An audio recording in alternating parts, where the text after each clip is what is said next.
Canada is opening doors to nearly 4,000 new permanent residents this year. But who is taking that spot? And what is in for you if you're an international worker or a student? Stick with me today as we dive deep into this topic and know hidden opportunities and new.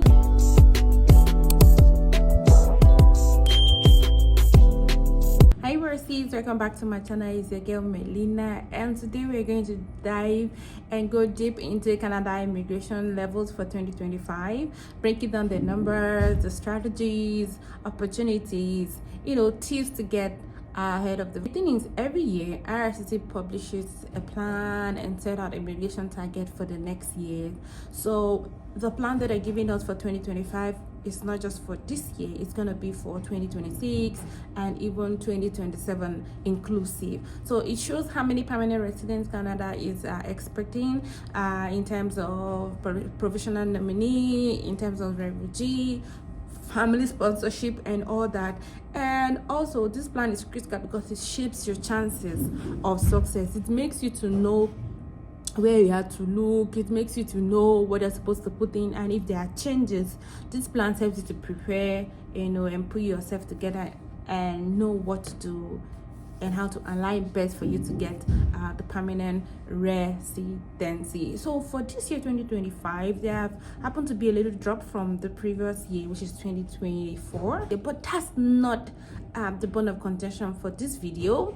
It's okay, and it's not so much of a big deal, but the video is about, now that we know that have been changing the numbers, now that we know that these people IRCC have made a drop in the numbers, they have changed rules. So what are the things you need to know, and what are the information that need to get to you if you are preparing to apply for permanent residency? The thing is, when numbers come out like this, it is not specifically for a particular pathway, let's say probably provisional nominee, or for international students that are here and working alone, no, or it's not for refugee alone, no. This number spread across the skilled immigration system, provisional nominees, international student, or NP as well. So all these numbers sum up to the number that they have for 2025. Okay, so I'm going to be looking at the numbers here, and I'll also leave the website links just in case you want to check to confirm, because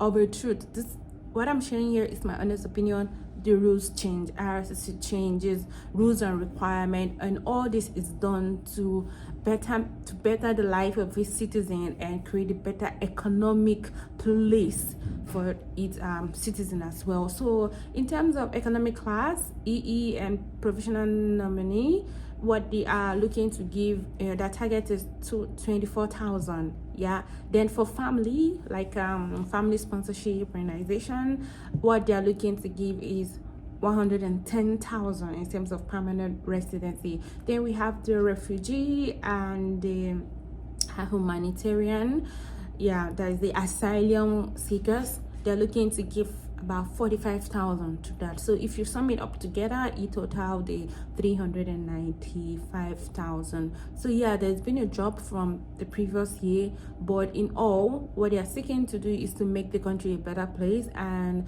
Canada is a country that cares about its citizens, and they always change rules, change retirement, change policies, change the requirement that is left for you to live here, and the requirement that it's meant for you to get a permanent resident, all in a bit to make the country a better place.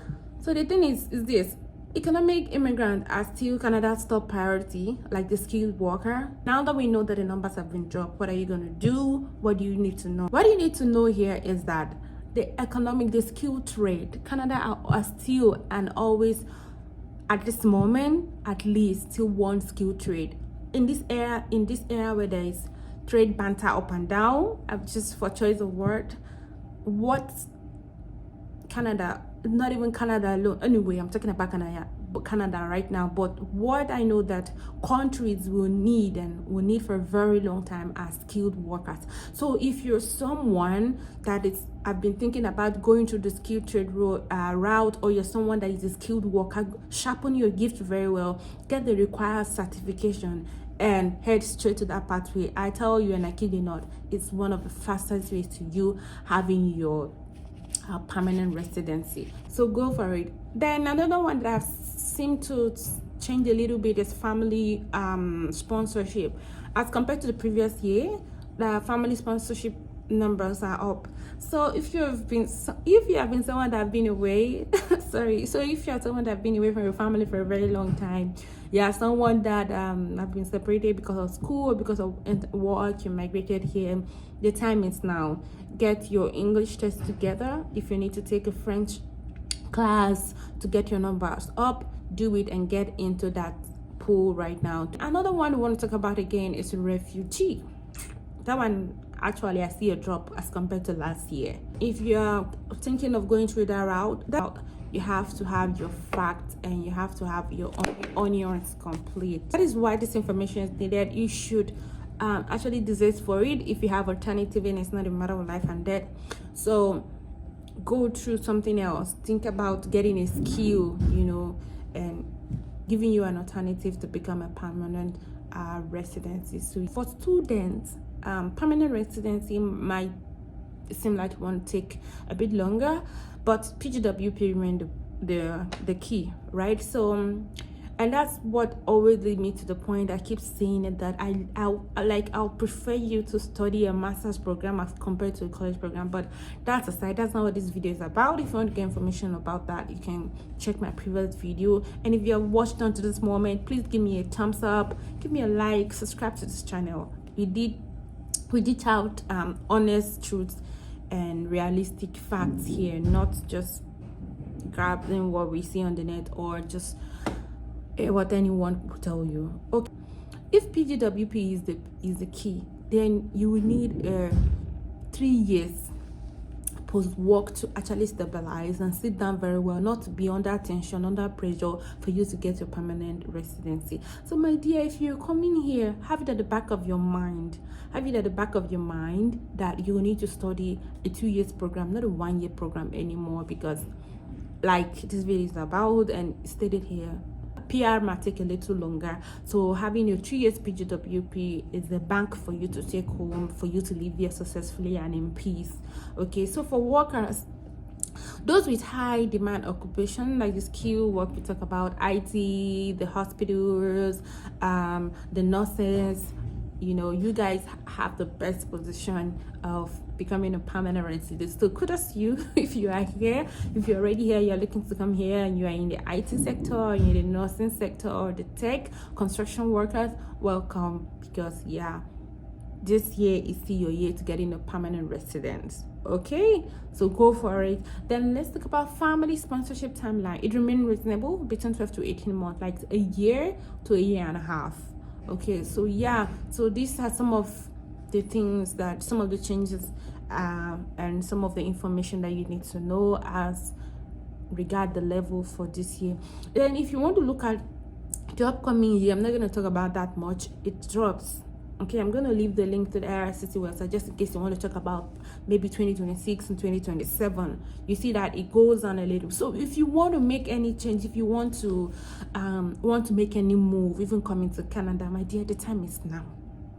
I'm going to make a specific video as regard that. If you want to move to Canada, if you have been planning to move to Canada, to relocate here, my dear, the time is now. The time is now, because it's not getting any easier. Okay, so it might be possible that you have had rejection. It might be possible that you have had rejection, visa denial, but then try again. Give it a try again, because trying now is easier than trying next year and trying a year after next year, like that. So what I would advise and what I would say is apply early. Get all the things that will set you apart and make you have a higher point. Do it. If you need to take French class, if you need to maybe finish up your master's before applying, do it. Okay, even not this year, even if it's for next year, do it. Apply early to avoid the year overlog and backlog and all that. So do it. The earlier the better. The time is now. Improve your CRS score, your English score. If you need to take the French test, like I said, do it.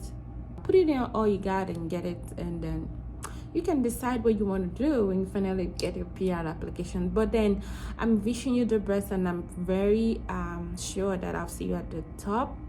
And until then, guys, I'll see you in the next video. Bye.